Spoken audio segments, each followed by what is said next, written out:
Наш первый день на море в Абхазии. Около 9 утра мы прибыли на ЖД вокзал Адлера, немножко потусили около местного торгового центра и на 2 такси приехали к нашему пансионату. Сразу пошли на море купаться, плавать, загорать и уже потом только заселились в наш небольшой номер. Вкусно пообедали в столовой и пошли отдыхать в номер. У нас был тихий час, устали после дороги.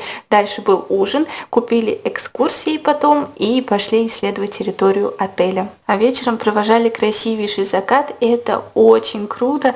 Вот так вот закончился плавно наш день.